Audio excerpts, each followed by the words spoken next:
Hey guys, how's it going? Happy Friday. I'm really excited to be here today, and I wanted to thank you all for putting up with my bout of fuckets. Um, yeah, thanks for letting me share that and skip a couple days, and now I'm back at it. And that's how this shit works, right? Like, let me be an example here. Oftentimes there's something we think we want to give up on, and we just push through even when we don't feel like it, and we can push through kicking and screaming, but we're often so glad that we did. So I'm an example of that right now. I'm going to keep doing these videos as of today. And yeah, I got something for you. I got something about jealousy today. Who has experienced jealousy? I have. I hate it. It's one of the yuckiest feeling negative emotions, and I have a really dear friend, and I was hanging out with her today, and we were talking about that. And I'm thinking, I feel like there's a couple kinds of jealousy that come to mind. One is the kind where I'm in a love relationship and I'm feeling jealous, like the relationship is threatened. And another one is where I'm just jealous of someone who would be my peer or colleague or someone, but I think they're like doing life better. And I'm talking about the latter kind in this video, although I think the stuff I'm going to share with you can apply to jealousy in whatever way you might experience it. But I'm very interested in this kind of jealousy, as I call it, when I find someone who's like me but better, like Amanda 2.0.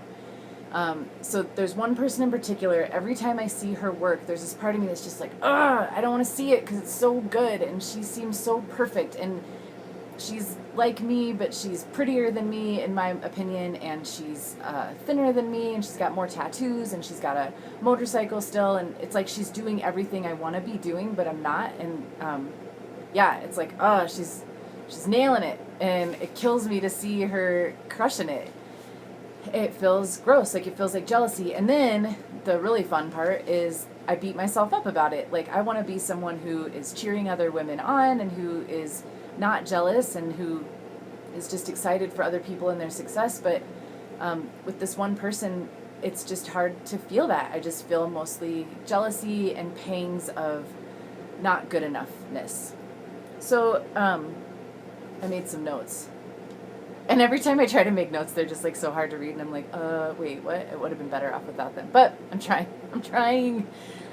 So typically we think of negative emotion as something to be avoided at all costs, which I just kind of shared in that example of like, I feel the negative emotion, which in this case is jealousy.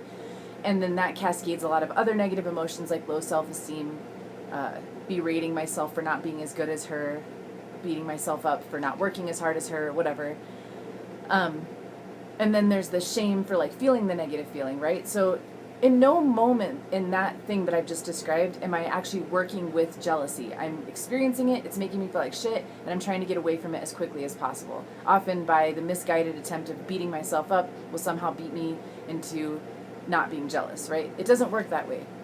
When we end up suffering more, and these negative emotions get a bad rap, because they can actually be quite useful, but if we're constantly thinking, we're labeling certain feelings as bad or good or this is one I don't want to feel, and I can't feel it, I can't bear it, we miss the gift that it can bring. And that is a cool challenge that I've been using in my life that's so helpful, is understanding that no emotion is necessarily bad. Some feel better than others, and there's some that we do want to work on to feel them less. But in the moment that we're feeling them, if we're resisting it and avoiding it and hiding from it and running away from it, that is compounding our suffering, and it's making it way worse than if we could just work with the emotion. And it sort of makes this vicious cycle, right? Like, if we associate all the resistance and suffering and pain with this one negative emotion, we end up fearing that emotion all the more, but really we've just attached way more baggage to it than it deserves. So I love teachers and these ideas, like teachers that have shown me and ideas that I've taken on about emotions as teachers, and learning to befriend them and learning to see them as signals. Like, nothing has gone wrong here. The world is still a good, safe, loving place, is one thing that I like to believe. But in negative emotion, it's like, okay, something's gone awry here.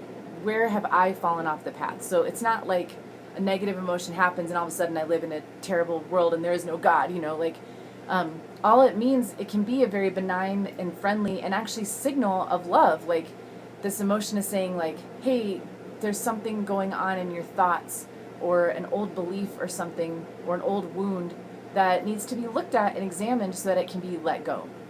So jealousy is a really great one for this. And I'm going to share with you something from one of my ultimate favorite teachers, Julia Cameron. This is, she has written many books and done many great things, but this is still my go-to book. It's The Artist's Way. And it's come up so often this last week. I feel like I could bring it up in any conversation, anytime. It's helped me so much, and I'm recommending it all the time. But she has a very specific jealousy practice, which I will end with in this video. But other ways that I've used negative emotion as signals and guides and worked with them, like I've noticed that when I'm feeling a negative emotion, it's a signal that I'm believing something that isn't true. So if it was true, I don't think it would feel as bad. Abraham Hicks is a teacher I follow, and she says, or they say, all negative emotion is just a signal that we're out of alignment. So we're choosing to believe or focus on something that isn't serving us or isn't true. And once we let that go, we're back in alignment, back in love, back in the truth about ourselves. So I find it really helpful to write down what is going on, especially when I have this jealousy around this person who I think is so much better than me, and it's just living the dream and I'll never get there. I'm writing that shit down, and that really helps. Like, what are my assumptions here? Like, these ideas that we have about beauty are a big one. Oh, she's prettier than me. Well, who says? That's so subjective. Beauty is so subjective. And we know that intellectually, but it really helps when we're feeling it, like, oh, this person is prettier than me, and that matters somehow. First of all, there's a million people that love you exactly the way you look, and if you don't believe it about yourself, you can't appreciate that or let that in, right? And think about all the people whose faces you love. Like, think about the people who have just been so, you just want to squeeze them. You think they're amazing, you think they're gorgeous, you think they're wonderful, you just love them and how they look, right? When I think of those people, my friends and loved ones and beloveds, they don't have conventionally beautiful faces. Like, I don't roll around with a pack of magazine models. I have human, adorable, beautiful friends, and part of their quirks, that what someone might call unattractive, are the things that I find the most charming and the most endearing. And when I think of them, like, I have this one friend who I just love, and I've been friends with him for over 20 years, or maybe not that long, a long ass time. And he has this overbite, and I love it. And when I think of it, and I see anyone that has an overbite like his, I feel like affection and like, oh, that reminds me of my buddy. So, that's something to remember. Just a longer example of if you struggle with the whole, like, they're prettier than me. You can fill the prettier in with anything. Like, they're more talented than I am. Who says, right? Like, it can be helpful to sort of refocus. Sometimes this jealousy stuff occurs because we're just not giving ourselves credit where credit is due, right? Like, how often have I been working so hard to accomplish so many things, and I'm just too busy looking out into the world thinking about everyone who's doing things better than me? Often that can be a signal to just, like, take some time, turn off social media, go within, and really, like, list the accomplishments and the things that I'm doing. And usually I just need a little self-love around that, like just a pat on the back, go treat myself to something, honor what I have done and where I am on my path. So yeah, challenging those fucked up beliefs. But then the best thing that I love about working with jealousy is this exercise that Julia Cameron provides in The Artist's Way, because it's something that we can do immediately when the feeling strikes. Because like I said, and as I'm sure you have experienced, jealousy feels like shit in our body. Like, it feels so toxic and gross. It's just like, it's like this sickening, awful feeling to feel. And the antidote is action. And so there is this chart that you can make, because Julia's thing, and I believe this, is that often we're jealous of when we're, like, looking at our peers who we feel are more creative than us or doing more in the world. Often we're experiencing jealousy because we're not allowing ourselves to do that same thing. So when I was finding myself being really jealous of muralists for a while, I realized, oh, holy shit, it's because I want to be a muralist too, but I'm not giving myself the permission, and I'm not taking the actions. I'm not brave enough right now to go for it. So once I started going for it myself, I suddenly feel all this camaraderie with other muralists, and I'm excited to meet them. And the jealousy has subsided, and it's like, oh, I can do that too, and I'm working on it, and I'm going to be that good too someday. So you can write this chart out. It's 3 columns, and you start with who is making you jealous, and you list them, and then you say why, and get real specific. This is just for you. Don't worry about being petty or spiritual or anything. Just write, why the fuck am I so jealous of this person? And then the action or the antidote comes from that. So if I find myself jealous of this artist, why am I so jealous? It's like, well, she's fucking doing 3 different kinds of art. Like, she's tattooing, she's muraling, she's painting all the time, she's having shows. I feel jealous because, like, she's doing more than me. She's more prolific. She's just doing it all.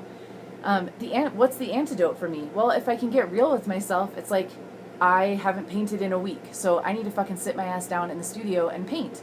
And then it's really hard to keep your nose in someone else's business and be jealous when you have focused things back on yourself and you're taking care of yourself and you're doing the things that really make you come alive. This has worked for me many, many, many times. Julia Cameron's work has never failed. I continue to find beautiful truth and wisdom in it, even after having read this tattered old book many, many times for many years. So I hope this helps. It was very long, but hey, I skipped a few days, so maybe this will make up for those a little bit. Let me know what you think, and I will see you tomorrow. Thanks for watching. Bye.